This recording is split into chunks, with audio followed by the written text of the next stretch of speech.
Bienvenue dans Speedbooking, le podcast qui vous donne envie de lire. C'est un projet réalisé au sein de l'école Neven Campus Cale.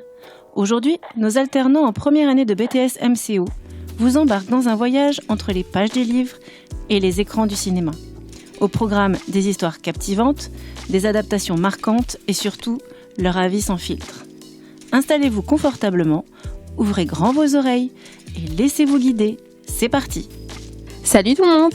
Salut à tous, moi c'est Albina. Et moi c'est Nisrine. Aujourd'hui on va vous présenter un livre qui nous a vraiment marqué.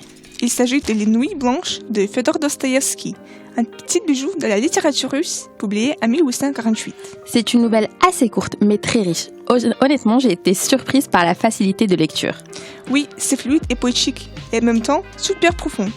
On suit un personnage solitaire, un rêveur. Il vit à Saint-Pétersbourg et se sent seul, perdu dans ses pensées. Enfin, solitaire, jusqu'à ce qu'il rencontre une fille, Nastinka. Et là, sa vie va changer. Mais attention, c'est pas une simple love story classique. Non, c'est une rencontre intense, mais fragile, pleine d'émotions et de doutes. J'ai trouvé ça très touchant, parce qu'on ressent vraiment le manque, l'espoir, la tristesse du narrateur. Et toi, Nesrine, qu'est-ce que t'as marqué le plus ? Ce qui m'a le plus marqué, c'est l'ambiance, les nuits blanches, la ville presque vide. On se sent transporté. Et tu aurais peut-être un extrait à partager avec nous, un passage qui t'a marqué ? Oui, il y a un moment qui m'a vraiment fait réfléchir. Il dit « Un instant de bonheur, n'est-ce pas toute une vie ?»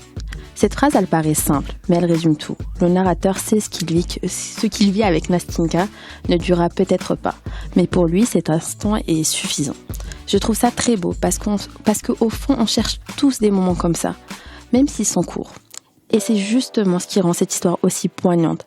Parce que même si cette histoire est courte, même si l'histoire avec Nastinka est fragile, on sent que ça compte profondément pour lui.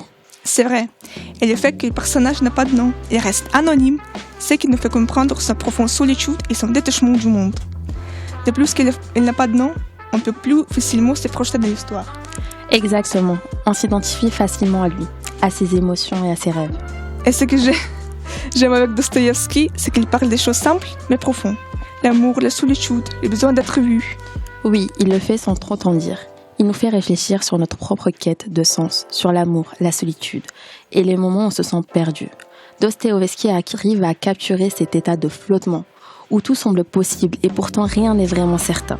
C'est très poétique, mais aussi très tragique. Ce livre m'a touchée. Je pense encore parfois. Pareil, c'est une lecture qui reste, même après l'avoir fini. Donc si vous cherchez un roman court, mais fort en émotion, Les Nuits blanches, c'est une excellente idée. Lisez-le et laissez-vous emporter par cette nuit un peu magique, mais aussi un peu triste. Et vous avez déjà eu une nuit blanche ? Mais pas à cause du café, mais à cause d'un sentiment trop fort.